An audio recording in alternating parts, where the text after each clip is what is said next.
رشتہ داری کاٹنا حرام ہے۔ الحمدللہ رب العالمین والصلاة والسلام علی خاتم النبیین، اما بعد فاعوذ باللہ من الشیطان الرجیم، بسم اللہ الرحمن الرحیم۔ رشتہ داری کاٹنا حرام ہے۔ دعائے عطار یا رب کریم، جو کوئی 20 صفحات کا رسالہ۔ رشتہ داری کاٹنا حرام ہے، پڑھ یا سن لے۔ اسے اپنے رشتہ داروں کے ساتھ ہمیشہ اچھا سلوک کرنے کی توفیق عطا فرما اور خاندان سمیت بے حساب بخش دے، آمین بجاہ خاتم النبیین صلی اللہ علیہ وآلہ وسلم۔ درود شریف کی فضیلت۔ پیارے آقا مکی مدنی مصطفیٰ صلی اللہ علیہ وآلہ وسلم کا فرمان عالی شان ہے، جس نے شوق و محبت کی وجہ سے دن اور رات میں مجھ پر 3 مرتبہ درود پاک پڑھا، اللہ پاک پر حق ہے کہ اس کے اس دن اور اس رات کے گناہ بخش دے۔ صلو علی الحبیب صلی اللہ علی محمد۔ پیارے پیارے اسلامی بھائیو، آج کل جسے دیکھو رشتہ داریاں کاٹنے میں لگا ہوا ہے۔ کہیں ماں بیٹے کی آپس میں ٹھنی ہوئی ہے تو کہیں بہن بھائی آپس میں لڑائی جھگڑے کا شکار ہیں، کہیں ماموں بھانجوں میں ناچاقی ہے تو کہیں چچا بھتیجوں میں ناراضی ہے۔ الغرض ہر طرف خاندانوں میں ناچاقیاں پھیلی ہوئی ہیں۔ اپنے اندر صلہ رحمی کا جذبہ بڑھانے اور خود کو قطع رحمی سے بچانے کے لیے عبرت سے بھرپور ایک حکایت ملاحظہ کیجیے۔ چنانچہ قطع رحمی کی سزا۔ حکایت۔ ایک بزرگ رحمت اللہ علیہ فرماتے ہیں، ایک نیک و صالح عجمی شخص میرا دوست تھا اور وہ مکہ مکرمہ کے پاس رہتا تھا۔ ساری رات کعبۃ اللہ شریف کا طواف کرتا اور ہمیشہ قرآن پاک کی تلاوت کیا کرتا تھا۔ عرصہ دراز تک اس کا یہی معمول رہا۔ ایک بار میں نے اسے کچھ سونا بطور امانت دیا اور خود یمن چلا گیا۔ جب واپس لوٹا تو اتفاق سے اس نیک شخص کا انتقال ہو چکا تھا، لہذا میں اس کی اولاد کے پاس پہنچا اور سارا ماجرا سنا کر اپنی امانت کی واپسی کا مطالبہ کیا۔ انہوں نے جواب دیا، خدا کی قسم، تم جو کہتے ہو ہمیں اس کی کچھ خبر نہیں اور نہ تمہاری امانت کا علم ہے۔ اس طرح کی گفتگو سن کر میں بڑا پریشان ہوا کہ افسوس، میرا اتنا سارا مال ضائع ہو گیا۔ اسی پریشانی کے عالم میں میری ملاقات سیدنا مالک بن دینار رحمت اللہ علیہ سے ہوئی تو انہوں نے مجھ پر غم کے آثار دیکھ کر پوچھا، اے میرے بھائی، اتنے غمگین اور پریشان کیوں ہو؟ میں نے انہیں اپنا سارا ماجرا کہہ سنایا تو انہوں نے فرمایا، جمعہ کو آدھی رات کے وقت مطاف یعنی طواف کی جگہ میں کوئی نہ ہو تو تم رکن و مقام یعنی رکن یمانی اور مقام ابراہیم کے درمیان کھڑے ہو کر بآواز بلند پکارنا، اے فلاں، تو اگر واقعی وہ اللہ پاک کا مقبول و صالح بندہ ہوا تو اس کی روح تجھ سے کلام کرے گی۔ وہ بزرگ رحمت اللہ علیہ فرماتے ہیں، میں نے حسب ارشاد جمعہ کو آدھی رات کے وقت جب مطاف خالی ہو گیا، مقام ابراہیم اور رکن یمانی کے درمیان کھڑے ہو کر بلند آواز سے اسے پکارا، لیکن کوئی جواب نہ ملا اور میں مایوس ہو کر واپس لوٹ آیا۔ جب صبح ہوئی تو میں نے سیدنا مالک بن دینار رحمت اللہ علیہ کو بتایا کہ میں نے اسے پکارا لیکن مجھے کوئی جواب نہ ملا۔ یہ سن کر سیدنا مالک بن دینار رحمت اللہ علیہ نے انا للہ و انا الیہ راجعون پڑھا اور مجھ سے ارشاد فرمایا، افسوس، وہ شخص نیک لوگوں میں سے نہیں تھا، لیکن اب تم ایسا کرو کہ یمن چلے جاؤ، وہاں فلاں مقام پر برہوت نامی ایک کنواں ہے جس میں عذاب دیے جانے والوں کی روحیں جمع ہوتی ہیں اور وہ کنواں جہنم کے منہ پر ہے۔ تم آدھی رات کے وقت اس کنویں کے کنارے کھڑے ہو کر اسے یوں پکارنا، اے فلاں کی روح، تو اس کی روح تجھ سے کلام کرے گی۔ وہ بزرگ رحمت اللہ علیہ فرماتے ہیں، میں نے یمن کا سفر اختیار کیا اور آدھی رات کے وقت برہوت نامی کنویں کے پاس جا کر بیٹھ گیا۔ وہاں میں نے دیکھا 2 شخصوں کو لا کر اس کنویں میں اتارا گیا۔ دونوں رو رہے تھے۔ ایک نے دوسرے سے پوچھا تو کون ہے؟ دوسرے نے جواب دیا میں اس ظالم شخص کی روح ہوں جو دنیا میں بادشاہ کا پہرے دار تھا اور حرام کھاتا تھا۔ ملک الموت علیہ السلام نے مجھے اس کنویں میں پھینک دیا اور اب مجھے عذاب دیا جاتا رہے گا۔ دوسرے نے کہا میں عبد الملک بن مروان کی روح ہوں جو نافرمان اور ظالم شخص تھا اور اب مجھے اس کنویں میں عذاب دینے کے لیے لایا گیا ہے۔ جب میں نے ان دونوں کی چیخ و پکار سنی تو گھبراہٹ کی شدت سے میرے بدن کے رونگٹے کھڑے ہو گئے۔ پھر میں نے اس کنویں میں جھانک کر بلند آواز سے پکارا اے فلاں، تو اس شخص کی آواز آئی لبیک، یعنی میں حاضر ہوں۔ اور وہ اس حالت میں تھا کہ اسے عذاب دیتے ہوئے مارا پیٹا جا رہا تھا۔ میں نے اس سے پوچھا اے میرے بھائی، وہ امانت کہاں ہے جو میں نے تیرے پاس رکھوائی تھی؟ اس نے جواب دیا وہ امانت فلاں جگہ فلاں زینے کے نیچے مدفون ہے۔ پھر میں نے پوچھا اے میرے بھائی، کس گناہ کے سبب تجھے بدبختوں کے مقام پر لایا گیا؟ اس نے جواب دیا میری بہن کے سبب، اس لیے کہ میری ایک غریب بہن مجھ سے کہیں دور سرزمین عجم پر رہتی تھی۔ میں اس کی پرواہ کیے بغیر اللہ پاک کی عبادت میں مشغول ہو گیا تھا اور مکہ مکرمہ میں رہنے لگا تھا، اور اس مدت میں نہ مجھے اس کی کوئی فکر ہوئی اور نہ میں نے اس کے بارے میں کسی آنے والے سے کچھ پوچھا۔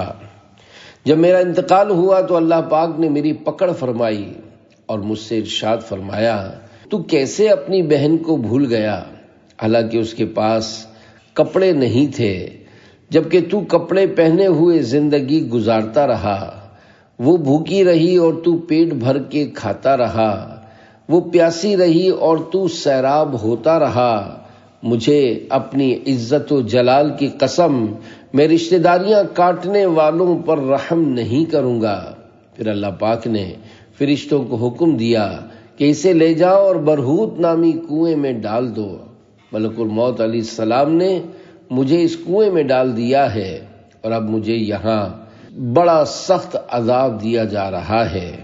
اے بھائی، تم میری بہن کے پاس جا کر میرے لیے معافی کی درخواست کرنا، اگر وہ معاف کر دے گی تو شاید میرے لیے عذاب سے چھٹکارے کی صورت ہو جائے، کیونکہ اللہ پاک کے ہاں قطع رحمی کے علاوہ کوئی اور گناہ میرے ذمے نہیں ہے۔ یعنی وہ واقعی نیک آدمی تھا، بس اس سے یہ بھول ہو گئی تھی کہ وہ اپنی بہن سے بگاڑ بیٹھا تھا۔ وہ بزرگ رحمت اللہ علیہ فرماتے ہیں میں اس کے بتائے ہوئے پتے کے مطابق اس جگہ گیا جہاں امانت دفن تھی، وہاں زمین کھود کر میں نے اپنی امانت حاصل کی، پھر اس کی بہن کے پاس گیا اور اسے اول تا آخر سارا ماجرا کہہ سنایا تو وہ رونے لگی۔ پھر میں نے اس کے بھائی کے چھٹکارے کے لیے اس سے کہا تو وہ اللہ پاک کی بارگاہ میں محتاجی کا عرض کرنے لگی۔ میں نے کچھ دنیاوی مال اسے دیا اور وہاں سے لوٹ آیا۔ پس ہر مومن کو چاہیے کہ صلہ رحمی اختیار کرے۔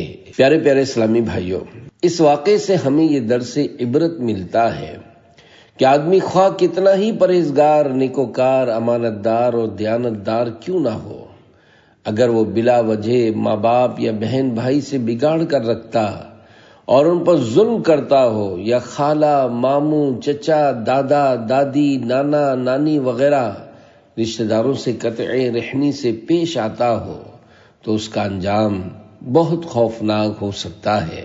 آج کل کسی کی اپنی ماں سے نہیں بنتی تو کسی کی باپ سے، کوئی اپنی بہن سے بگاڑ کر بیٹھا ہے تو کوئی بھائی سے، کوئی خالہ اور ماموں سے لڑ جھگڑ بیٹھا ہے تو کوئی چچا سے۔ الغرض بہت سے لوگ قطع رحمی کا شکار ہیں۔ ہاں، اگر کسی جائز وجہ سے آپس میں ناراضی ہے تو اس میں کوئی حرج نہیں۔ مثلا ماں باپ اس لیے بیٹے سے ناراض ہیں کہ داڑھی کیوں رکھی ہے، تو ایسی صورت میں چاہے ماں باپ ناراض ہوں، ان کی ناجائز ڈیمانڈ پوری نہیں کی جائے گی۔ یاد رکھیے، جہاں اللہ پاک اور اس کے پیارے رسول صلی اللہ علیہ وآلہ وسلم کا حکم موجود ہو، وہاں اس کے مقابلے میں والدین کا حکم نہیں مانا جائے گا۔ اللہ پاک نے ہمیں اپنے پیارے حبیب صلی اللہ علیہ وآلہ وسلم کی اطاعت کا حکم دیا ہے، اور نبی کریم صلی اللہ علیہ وآلہ وسلم نے ارشاد فرمایا ہے، مونچھیں خوب پست کرو اور داڑھیوں کو معافی دو، یہودیوں کی سی صورت نہ بناؤ۔ دیکھیے، جب داڑھی رکھنے کے حوالے سے اللہ پاک کے پیارے رسول صلی اللہ علیہ وآلہ وسلم کا واضح حکم موجود ہے، تو اب ماں باپ سے پوچھنے کی حاجت نہیں۔ ہاں، جہاں شریعت نے ماں باپ سے پوچھنے کی اجازت دی ہے، وہاں ان سے پوچھ لیا جائے۔ مثلا نفلی حج یا عمرہ کے لیے جانا ہو تو والدین سے پوچھ لیا جائے، اگر وہ منع کریں تو رک جائیں۔ یہ مسئلہ بھی ذہن نشین کر لیجئے کہ اگر کسی پر حج فرض ہو جائے تو اگرچہ ماں باپ اجازت نہ دیں تب بھی حج کرنا ہوگا، اور اگر والدین کے منع کرنے کی وجہ سے کوئی فرض حج کی ادائیگی سے رک گیا تو وہ گناہگار ہوگا۔ بہرحال شریعت کے حکم کے مقابلے میں والدین اور رشتہ داروں کا حکم نہیں مانا جائے گا۔ البتہ اگر والدین شریعت کے دائرے میں رہتے ہوئے کوئی حکم دیں تو ان کی نافرمانی بہت سخت گناہ ہے، اور ماں باپ کو ستانے والوں کے لیے دردناک عذابات کی وعیدیں ہیں۔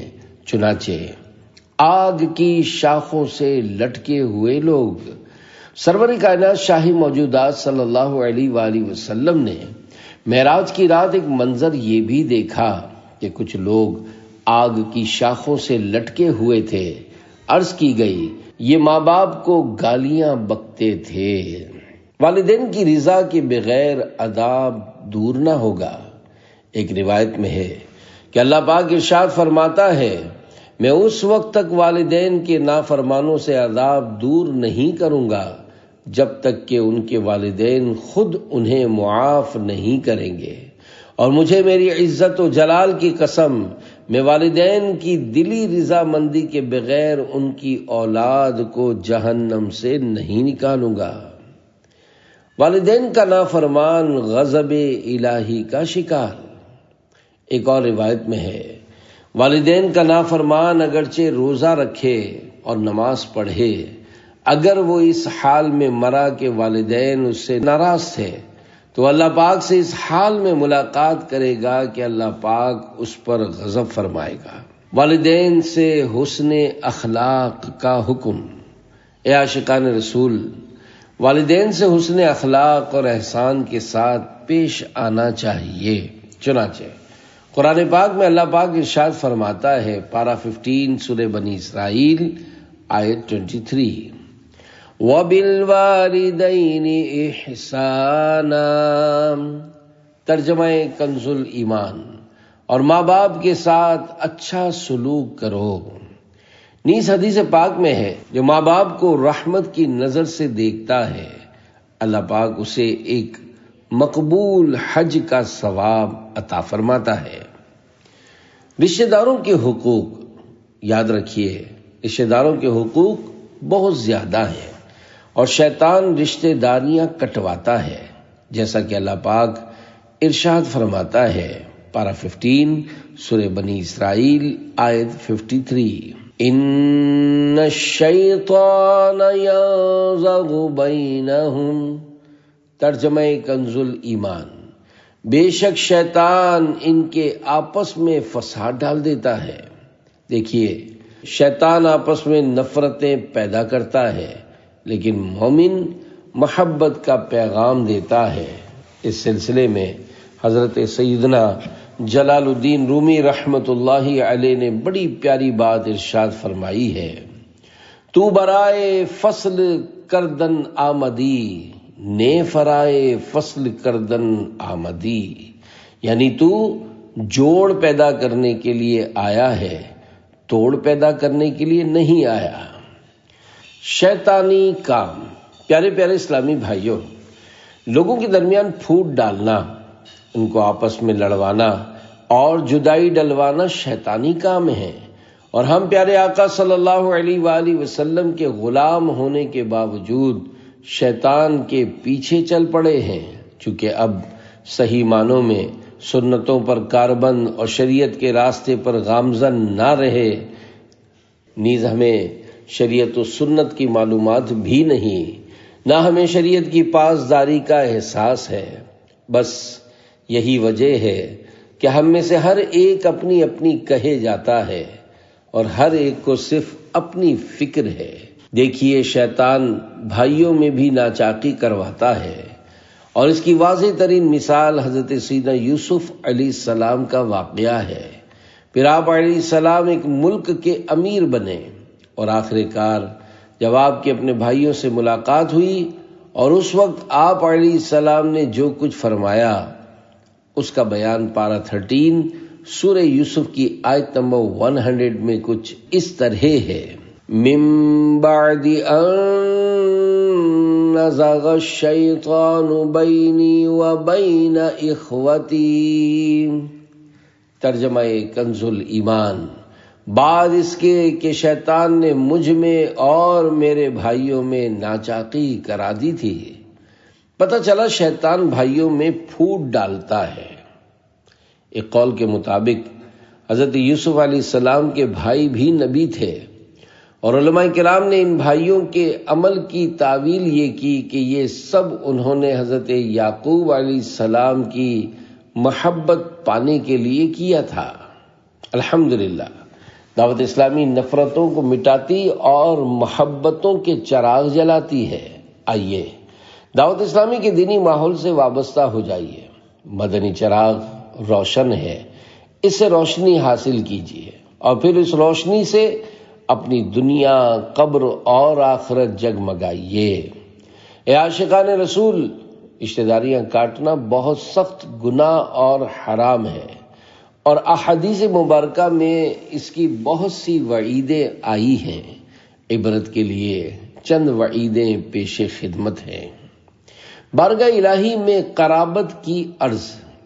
حضرت سیدنا ابو ہریرہ رضی اللہ عنہ سے روایت ہے کہ رسول اللہ صلی اللہ علیہ وآلہ وسلم نے ارشاد فرمایا، جب اللہ پاک مخلوق کو پیدا کر چکا تو قرابت یعنی رشتہ داری نے عرض کی، اے مولا، میں تجھ سے قطع رحمی کی پناہ چاہتی ہوں۔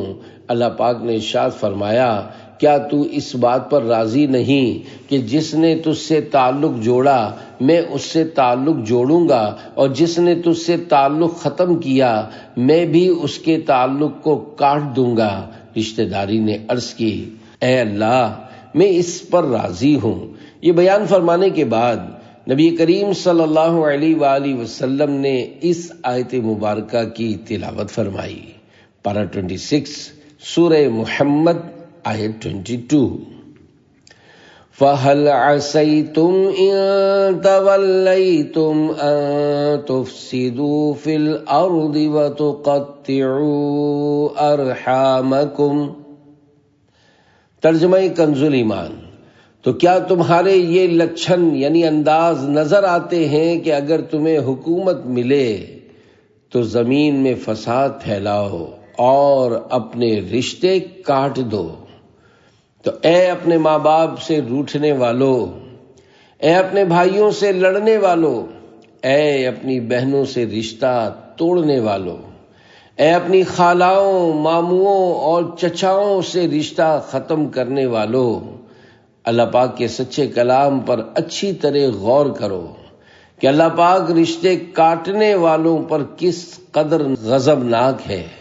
یاد رکھو، رشتہ داریاں کاٹنا بہت سخت گناہ ہے، لہذا اگر کسی کی ماں، باپ اور بہن بھائیوں سے رشتہ داری کٹی ہوئی ہو تو اسے چاہیے کہ فوری طور پر اس سلسلے کو ختم کرے اور ان سے صلح کر لے۔ دنیا اور آخرت میں عذاب۔ تاجدار مدینہ راحت قلب و سینہ صلی اللہ علیہ وآلہ وسلم کا فرمان عالی شان ہے، بغاوت اور قطع رحمی یعنی رشتہ داری کاٹنا دو ایسے گناہ ہیں جن پر دنیا اور آخرت میں عذاب دیا جاتا ہے۔ جنت سے محرومی۔ ایک روایت میں ہے رشتہ داری کاٹنے والا جنت میں نہیں جائے گا۔ محروم لوگ۔ نبی کریم صلی اللہ علیہ وآلہ وسلم نے ارشاد فرمایا، جبریل امین علیہ السلام 15ویں شعبان کی رات کو میرے پاس آئے اور کہا، آج کی رات اللہ پاک بنی کلب کی بکریوں کے بالوں کے برابر گناہ گاروں کو بخش دیتا ہے، مگر مشرک، کینہ پرور یعنی بغض و عداوت رکھنے والا، قاطع رحم، تکبر سے اپنے تہبند کو گھسیٹ کر چلنے والا، والدین کا نافرمان اور شرابی کو نہیں بخشتا۔ قطع رحمی کرنے والا ہماری مجلس میں نہ بیٹھے۔ ایک بار پیارے آقا مکی مدنی مصطفیٰ صلی اللہ علیہ وآلہ وسلم کی خدمت میں کچھ لوگ حاضر تھے، تو آپ صلی اللہ علیہ وآلہ وسلم نے ارشاد فرمایا، رشتہ داری قطع کرنے والا ہماری مجلس میں نہ بیٹھے۔ یہ سن کر ایک نوجوان وہاں سے اٹھا اور اپنی خالہ کے ہاں چلا گیا، کیونکہ اس کا اپنی خالہ سے کوئی جھگڑا تھا جس کی اس نے معافی مانگی اور دونوں نے ایک دوسرے کو معاف کر دیا۔ پھر وہ نوجوان دوبارہ نبی کریم صلی اللہ علیہ وآلہ وسلم کی مجلس میں آ کر بیٹھ گیا، تو آپ صلی اللہ علیہ وآلہ وسلم نے ارشاد فرمایا، اس قوم پر اللہ پاک کی رحمت نازل نہیں ہوتی جس میں رشتہ داری کاٹنے والا موجود ہو۔ پیارے پیارے اسلامی بھائیوں، پہلے رشتہ داری کاٹنے کا سلسلہ بہت کم ہوتا تھا، مگر آج کل حالات اس کے بالکل برعکس ہیں۔ اب شاید کوئی ایسا ہوتا ہوگا جس کی کسی رشتہ دار سے ناراضی نہ ہو، ورنہ عام طور پر ہم میں سے اکثر کی رشتہ داروں سے ناراضی ہوتی ہے۔ یہی وجہ ہے کہ آج مسلمان طرح طرح کے مسائل کا شکار ہیں، مگر رشتہ داری جوڑنے کے بجائے دوسروں سے گلے شکوے کرتے نظر آتے ہیں کہ صاحب ہماری دعائیں قبول نہیں ہوتی، پتہ نہیں کون سی خطا ہو گئی ہے کہ ہمارے گھر سے بیماری نہیں جاتی، پتہ نہیں کون سا گناہ ہو گیا ہے کہ تنگ دستی دور نہیں ہوتی۔ ہم نے بزرگوں سے دعائیں کروائیں، بڑے بڑے مزارات پر حاضر ہوئے، بڑے بڑے وظیفے کیے، مگر ہمارے مسئلے حل نہیں ہوئے، وغیرہ وغیرہ۔ دیکھیے اللہ پاک کے پیارے حبیب صلی اللہ علیہ وآلہ وسلم کا فرمان ہے، جس قوم میں رشتہ داری کاٹنے والا موجود ہوتا ہے اس پر اللہ پاک کی رحمت نازل نہیں ہوتی۔ جب ہم بلا اجازت شرعی رشتہ داریاں ختم کریں گے تو ہم پر رحمت کیسے نازل ہوگی؟ ہماری دعائیں کیسے قبول ہو پائیں گی؟ ہمارے مسائل کیسے حل ہوں گے؟ اللہ پاک کی رحمت پانے کے لیے ہمیں اپنے رشتہ داروں سے جوڑ پیدا کرنا ہوگا اور خوب غور کرنا ہوگا کہ کس سے ہماری ناراضی چل رہی ہے، پھر جس سے ہماری ناراضی ہو اس سے صلح کرنی ہوگی۔ اگر ہم نے اپنی طرف سے صلح کی پوری کوشش کر لی لیکن سامنے والا نہیں مانتا تو یہ مجبوری کی صورت ہے۔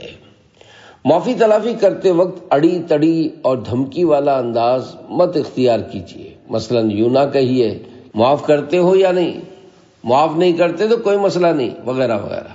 اگر ہاتھ جوڑ کر پیار سے عاجزی کے ساتھ بحث و مباحثہ کیے بغیر اپنی غلطی کو مانتے ہوئے معافی مانگی جائے تو امید ہے سامنے والا نرم پڑ جائے گا اور معاف کر دے گا۔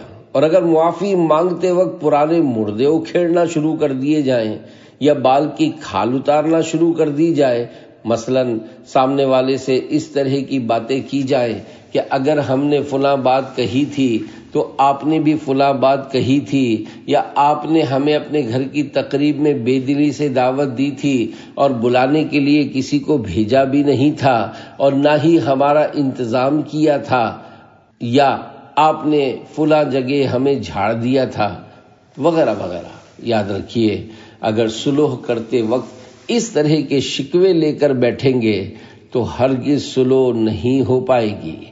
اے عاشقان رسول، رشتہ داری کاٹنے کی 2 مزید وعیدیں ملاحظہ کیجیے۔ چنانچہ قاطع رحم ہماری محفل سے اٹھ جائے۔ ایک بار حضرت ابو ہریرہ رضی اللہ عنہ نبی کریم صلی اللہ علیہ وآلہ وسلم کی احادیث سنا رہے تھے تو ارشاد فرمایا، ہر قاطع رحم ہماری محفل سے اٹھ جائے۔ ایک جوان اٹھ کر اپنی پھوپھی کے ہاں گیا جس سے اس کا 2 سال پرانا جھگڑا تھا۔ جب دونوں ایک دوسرے سے راضی ہو گئے تو اس جوان سے پھوپھی نے کہا، تم جا کر اس کا سبب پوچھو، آخر ایسا کیوں ہوا؟ یعنی سیدنا ابو ہریرہ رضی اللہ عنہ کے اعلان کی کیا حکمت ہے؟ حضرت ابو ہریرہ رضی اللہ عنہ نے فرمایا، میں نے حضور صلی اللہ علیہ وآلہ وسلم سے سنا ہے، آپ نے فرمایا جس قوم میں قاطع رحم ہو اس پر اللہ پاک کی رحمت کا نزول نہیں ہوتا۔ رشتہ توڑنے والے کی موجودگی میں رحمت نہیں اترتی۔ سیدنا اعمش رضی اللہ عنہ سے روایت ہے کہ ایک صبح حضرت ابن مسعود رضی اللہ عنہ محفل میں تشریف فرما تھے تو آپ نے لوگوں کو مخاطب کر کے فرمایا، ایسا شخص جو کسی سے رشتہ داری کاٹ کر بیٹھا ہو، میں اسے اللہ کی قسم دیتا ہوں کہ وہ ہماری اس مجلس سے چلا جائے تاکہ ہم اللہ پاک سے مغفرت کی دعا کریں، کیونکہ جب تک وہ بیٹھا رہے گا اس وقت تک ہم پر اللہ پاک کی رحمت کے دروازے بند رہیں گے۔ یعنی اگر وہ یہاں موجود رہے گا تو ہماری دعا قبول نہ ہوگی۔ پیارے پیارے اسلامی بھائیوں، دعائیں قبول نہ ہونے کے بہت سے اسباب میں سے ایک سبب رشتہ داریاں کاٹنا بھی ہے۔ آج بہت سے لوگ رشتہ داری ختم کیے ہوئے ہیں اور انہیں اس کا کوئی احساس نہیں، بلکہ ستم بالائے ستم یہ کہ معاشرے میں اس کو گناہ ہی نہیں سمجھا جاتا، حالانکہ رشتہ داری کاٹ دینا سخت گناہ ہے۔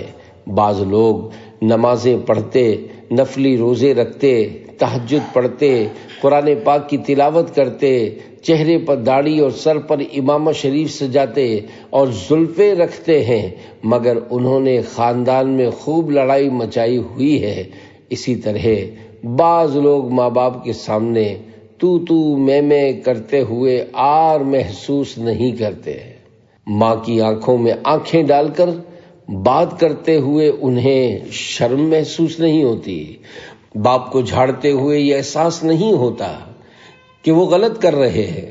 اگر باپ کسی محفل میں آئے تو اس سے دور بھاگتے ہیں اور دوست آئے تو اسے خوش آمدید کہتے ہیں، اس سے ہنس ہنس کر میٹھی میٹھی باتیں کرتے ہیں۔ ایسوں کو یاد رکھنا چاہیے کہ ماں باپ کا دل دکھانا سخت کبیرہ گناہ ہے۔ عاشقان رسول کی دینی تنظیم دعوت اسلامی کے سنت و بھرے اجتماعات میں شریک ہونے والے بعض افراد جب والدین کے ساتھ اس طرح کا انداز اپناتے ہیں تو وہ گناہ گار ہونے کے ساتھ ساتھ دعوت اسلامی والوں کو برا بھلا کہلوائے جانے کا سبب بھی بنتے ہیں۔ اگر آپ کل تک ماں سے تو کہہ کر بات چیت کرتے تھے تو اب آپ کہہ کر بات چیت کیا کریں۔ دیکھیے، تو کی جگہ آپ کہنے سے نہ تو زبان میں چھالے ہوتے ہیں اور نہ ہی دیر لگتی ہے۔ جہاں دوست کو متاثر کرنے کے لیے آپ جناب کہہ کر جعلی اخلاق کا مظاہرہ کیا جاتا ہے، وہیں اگر ماں سے آپ کہہ کر بات چیت کی جائے تو اس کا دل خوش ہو جائے گا۔ عاشقان رسول کی دینی تنظیم دعوت اسلامی کے سنت و بھرے اجتماعات میں شرکت کرنے والے اسلامی بھائی اگر گھر میں ادب والا انداز اپنائیں گے تو ان کی والدہ دعوت اسلامی کے دینی ماحول سے متاثر ہوں گی اور دوسروں سے کہیں گی، میرا بیٹا اچھی جگہ جاتا ہے، کیونکہ پہلے وہ مجھ سے تو کہہ کر بات چیت کرتا تھا اور اب آپ کہہ کر بات چیت کرتا ہے۔ پہلے جب میں اسے کام کے لیے بلاتی تھی تو کہتا تھا ہاں آتا ہوں، اور اب جی امی ابھی حاضر ہوتا ہوں جیسے ادب والے الفاظ سے جواب دیتا ہے۔ دیکھیے، جب والدہ سنتوں بھرے اجتماعات میں شریک ہونے والے بیٹے کا حسن اخلاق اور بات چیت کرنے کا بہترین انداز دیکھے گی تو وہ اپنے دوسرے بیٹے سے کہے گی، بیٹا جب سے تمہارا بھائی دعوت اسلامی کے سنت و بھرے اجتماعات میں شریک ہونے لگا ہے، ماشاء اللہ اچھے سلیقے سے بات چیت کرتا ہے، لہذا اب تم بھی شریک ہوا کرو۔ بہرحال اگر گھر میں حسن اخلاق اپنایا جائے تو انشاءاللہ گھر کا ماحول اچھا ہو جائے گا اور بہت سے مسائل حل ہو جائیں گے۔ اولاد کو دینی ماحول سے دور رکھنے کی ایک وجہ، بعض جذباتی اسلامی بھائی جب کچھ سنتیں سیکھ لیتے ہیں تو زبردستی اپنے ماں باپ کو ان پر عمل کروانے کی کوشش کرتے ہیں۔ بعض اوقات اس وجہ سے بھی ماں باپ اپنی اولاد کو دعوت اسلامی کے دینی ماحول سے دور رکھتے ہیں۔ ایسے اسلامی بھائیوں سے عرض ہے کہ دیکھیے، کسی بات پر عمل کرنے کا ذہن آہستہ آہستہ بنتا ہے۔ آپ اتنے عرصے تک اجتماعات میں آتے رہے اور مبلغین آیتیں اور حدیثیں سنا سنا کر آپ کو سمجھاتے رہے، پھر کہیں جا کر رفتہ رفتہ آپ کا سنتوں پر عمل کرنے کا ذہن بنا۔ اب اگر آپ ایک دم ماں باپ سے سنتوں پر عمل کا مطالبہ کریں گے تو وہ نہیں کر پائیں گے۔ اگر آپ ماں باپ کو کچھ سمجھانا چاہتے ہیں تو اس کا بہترین طریقہ یہ ہے کہ آپ انہیں آڈیو یا ویڈیو سنتوں بھرے بیانات سنائیں اور دکھائیں، نیز کسی نیک کام کو والدین پر مسلط کرنے کے بجائے اس پر خود عمل کرتے رہیں۔ ان کے سامنے چڑچڑے پن کا مظاہرہ کرنے سے بچیں اور انہیں ہرگز نہ جھڑکیں۔ اگر پہلے گھر کے کام کاج کم کیا کرتے تھے تو دعوت اسلامی کے دینی ماحول سے وابستہ ہونے کے بعد زیادہ کرنا شروع کر دیں۔ انشاءاللہ ماں باپ آپ سے خوش ہوں گے، گھر کا ماحول اچھا بنے گا، اللہ پاک اور اس کے پیارے رسول صلی اللہ علیہ وآلہ وسلم راضی ہوں گے اور آپ دین کی خدمت زیادہ بہتر طریقے سے انجام دینے والے بن جائیں گے۔ اگر ماں باپ کہیں بیٹا رات 12 بجے تک گھر آ جانا تو آپ 11:30 تک گھر پہنچ جائیں اور جلد سو جائیں۔ اس کی برکت سے انشاءاللہ نماز فجر کے لیے آپ کی آنکھ کھل جائے گی اور تہجد پڑھنا چاہیں گے تو اٹھنے میں آسانی ہوگی، نیز صبح کام کاج میں بھی پھرتی رہے گی۔ دیکھیے، اگر آپ رات 2 بجے تک ادھر ادھر ہوٹلوں میں گپے ہانکتے رہیں گے اور گھر والوں سے کہیں گے کہ ہم دعوت اسلامی کے دینی کاموں میں مصروف ہونے کی وجہ سے تاخیر سے گھر آتے ہیں تو ایسا کرنے سے گھر والے دعوت اسلامی کو برا بھلا کہیں گے۔ لہذا نماز عشاء پڑھ کر درس دیجیے اور مدرسۃ المدینہ بالغان پڑھا کر گھر تشریف لے جائیے۔ انشاءاللہ گھر والے خوش ہوں گے اور آئندہ سنت و بھرے اجتماعات وغیرہ میں شرکت کرنے کی اجازت بھی دے دیں گے۔ پیارے پیارے اسلامی بھائیوں، آپ نے بیان کی ابتدا میں صلہ رحمی سے متعلق روایات سنی، مزید روایات پیش خدمت ہیں۔ جس نے مجھے ملایا اللہ پاک اسے ملائے، بخاری اور مسلم شریف میں ہے۔ رشتہ داری عرش خدا سے معلق یعنی لٹکی ہوئی ہے اور عرض کرتی ہے جس نے مجھے ملایا اللہ پاک اسے ملائے، یعنی جس نے رشتہ داری کو جوڑا اللہ پاک اس کو بھی جوڑے، اور جس نے مجھ سے قطع تعلق کیا یعنی جس نے رشتہ داری کو توڑا اللہ پاک بھی اسے قطع تعلق کرے۔ رحمت خداوندی پانے کا ذریعہ۔ حضرت سیدنا عبد الرحمن بن عوف رضی اللہ عنہ فرماتے ہیں، میں نے نبی کریم صلی اللہ علیہ وآلہ وسلم سے سنا، آپ ارشاد فرما رہے تھے، اللہ پاک ارشاد فرماتا ہے کہ میں اللہ ہوں، میں رحمان ہوں، میں نے رحم کو پیدا کیا اور اسے اپنے نام سے مشتق کیا یعنی نکالا۔ جس نے صلہ رحمی کی میں اسے اپنی رحمت سے ملاؤں گا، اور جس نے قطع رحمی کی میں اسے اپنی رحمت سے دور کر دوں گا۔ صلہ رحمی یہ ہے کہ وہ توڑے تب بھی تم جوڑو۔ بخاری شریف میں ہے، صلہ رحمی یہ نہیں کہ ملنے جلنے والے رشتہ داروں سے میل جول برقرار رکھے، یعنی جو رشتہ دار اچھے تعلقات رکھتا ہو اس سے اچھے تعلقات رکھے، بلکہ صلہ رحمی یہ ہے کہ جو رشتہ دار تعلقات ختم کر چکے ہوں ان سے بھی میل جول برقرار رکھے۔ پیارے پیارے اسلامی بھائیوں، اس حدیث پاک میں کتنی زبردست بات بتائی گئی ہے کہ جو ہم سے رشتہ کاٹے اور نفرت کرے ہمیں اس سے بھی جڑ جانا چاہیے۔ کہیں راستے میں مل جائے تو ہم اسے سلام کریں، اپنے ہاں کوئی تقریب ہو تو اسے ضرور دعوت پہنچائیں، اگرچہ وہ نہ آئے لیکن ہم اپنی طرف سے اس کے ساتھ صلہ رحمی سے پیش آئیں۔ ان لوگوں میں سے نہ بنو، ترمذی شریف کی حدیث پاک میں ہے، ان لوگوں میں سے نہ بنو جو کہتے ہیں کہ اگر لوگ ہمارے ساتھ بھلائی کریں گے تو ہم بھی ان کے ساتھ بھلائی کریں گے، اور اگر وہ زیادتی کریں گے تو ہم بھی زیادتی کریں گے، بلکہ تم اس بات کے عادی بنو کہ اگر لوگ تمہارے ساتھ بھلائی کریں تو بھلائی کرو، اور اگر وہ زیادتی کریں تو تم زیادتی نہ کرو۔ اے عاشقان رسول، اس حدیث پاک سے پتہ چلا کہ ہمیں اینٹ کا جواب پتھر سے نہیں دینا چاہیے، بلکہ رشتہ دار ہمارے ساتھ چاہے کتنا ہی برا سلوک کریں، ہمیں اپنی طرف سے حسن سلوک کا دروازہ بند نہیں کرنا چاہیے۔ کسی نے کیا خوب کہا ہے، وہ جفا کرتے رہے ہم وفا کرتے رہے، اپنے اپنے فرض کو دونوں ادا کرتے رہے، اللہ پاک تیرا حامی و ناصر ہوگا۔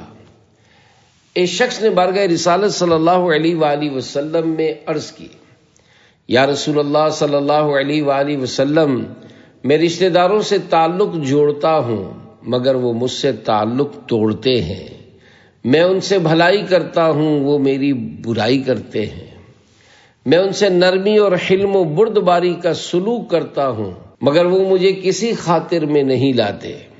پیارے آقا صلی اللہ علیہ وآلہ وسلم نے ارشاد فرمایا، اگر تیری باتیں سچی ہیں تو تو نے ایک دور دراز راستے کو طے کر لیا، اور جب تک تو اپنی اس عادت پر قائم رہے گا تو اللہ پاک تیرا حامی و ناصر ہوگا۔ سب سے بہترین صدقہ، ایک حدیث پاک میں ہے، سب سے بہترین صدقہ کینہ پرور رشتہ دار کو کچھ دینا ہے۔ پیارے پیارے اسلامی بھائیوں، پتہ چلا جو رشتہ دار ہم سے نفرت کرتا ہو اسے کچھ عطا کرنا سب سے بہترین صدقہ ہے، لیکن جو ہماری تعریف، خوشامد اور واہ واہ کرے ہم اسے تو نوازتے رہتے ہیں، اور جو ہماری توہین کرتا اور مذاق اڑاتا ہے اس سے منہ موڑ لیتے ہیں۔ قیامت کے روز حساب میں آسانی۔ پیارے آقا مکی مدنی مصطفیٰ صلی اللہ علیہ وآلہ وسلم نے ارشاد فرمایا، جس میں 3 صفات پائی جائیں گی قیامت کے روز اس کا حساب انتہائی آسان ہوگا اور اس کا ٹھکانہ جنت ہوگا۔ صحابہ کرام رضی اللہ عنہم نے عرض کی، یا رسول اللہ صلی اللہ علیہ وآلہ وسلم وہ 3 صفتیں کون سی ہیں؟ ارشاد فرمایا، جو تجھے محروم رکھے تو اسے دیے جا، جو تجھ سے تعلق توڑے تو اس سے جوڑے جا، اور جو تجھ پر ظلم کرے تو اسے معاف کرتا رہے۔ پیارے پیارے اسلامی بھائیوں، رشتہ داری کاٹنا حرام ہے۔ اگر کوئی رشتہ دار ہم سے تعلق توڑے تب بھی ہمیں یہی حکم ہے کہ ہم اس سے تعلق جوڑیں۔ اگر ہم کوشش کے باوجود اپنی زندگی میں کسی ٹوٹے ہوئے رشتے کو جوڑنے میں ناکام رہ جائیں تو ہماری محنت ضائع نہیں ہوگی، کیونکہ ایسا کرنے سے اللہ پاک اور اس کے پیارے حبیب صلی اللہ علیہ وآلہ وسلم ہم سے راضی ہو جائیں گے، اور یہی ہماری زندگی کا مقصد ہے۔ یاد رکھیے، اگرچہ سارا زمانہ ہم سے روٹھ جائے لیکن رب کریم راضی ہو جائے تو خیر ہی خیر ہے۔ اگر کسی رشتہ دار سے تعلق رکھنا ہو تو محض اللہ پاک کی رضا کے لیے رکھیں، اور اگر کسی رشتہ دار میں خرابی ہو تو اس کی صحبت سے بچیں، اس کے برے فعل سے نفرت کریں، اور اس میں جو برائی پائی جاتی ہے اسے صرف اسے برا سمجھیں، لیکن اس کی ذات سے بگاڑ پیدا نہ کرے. مثلا کوئی داڑھی منڈاتا ہے تو اس کے داڑھی منڈانے کو برا سمجھیں، لیکن اپنے دل میں اس کی ذات کے حوالے سے بغض و کینہ نہ رکھیں. البتہ قریبی عزیز یا رشتہ دار ہونے کی وجہ سے اس کی ایسی محبت بھی دل میں نہ ہو کہ اس کا داڑھی منڈانے جیسا فعل اچھا معلوم ہونے لگے. اسی طرح اگر کوئی رشتہ دار رشوت لیتا ہے یا سود کھاتا ہے یا فلمیں ڈرامے دیکھتا ہے تو ہم اس کے ان افعال کو برا سمجھیں، لیکن دل میں اس کے بارے میں بغض و کینہ نہ پالیں. آج کل بہت سے لوگ اپنی ذات کی خاطر دوسروں سے بغض و کینہ رکھتے اور لڑتے جھگڑتے ہیں، نہ کہ کسی گناہ کے سبب. مثلا کوئی کسی سے اس لیے نفرت نہیں کرتا کہ وہ نماز نہیں پڑھتا یا فلمیں ڈرامے دیکھتا ہے، بلکہ اس لیے نفرت کرتا اور لڑتا جھگڑتا ہے کہ اس نے اس کی بات نہیں مانی ہوتی اور سب کے سامنے اسے جھاڑا ہوتا ہے یا کسی تقریب کی دعوت نہیں دی ہوتی وغیرہ. آج کل داماد سسرال والوں کو اپنا نوکر سمجھتا ہے اور چاہتا ہے کہ ہر تقریب میں اسے دعوت دی جائے اور لینے کے لیے گاڑی بھی بھیجی جائے، ورنہ آنے میں نخرے کرتا ہے یا پھر آتا ہی نہیں. یوں ہی رشتہ داریوں میں نخرے پائے جاتے ہیں اور ان نخروں کی وجہ سے خاندان کے خاندان اجڑ جاتے ہیں. اللہ پاک ہمارے حال پر رحم فرمائے اور ہمیں اپنے رشتہ داروں کے ساتھ صلہ رحمی سے پیش آنے کی توفیق عطا فرمائے. آمین بجاہ خاتم النبیین صلی اللہ علیہ وآلہ وسلم.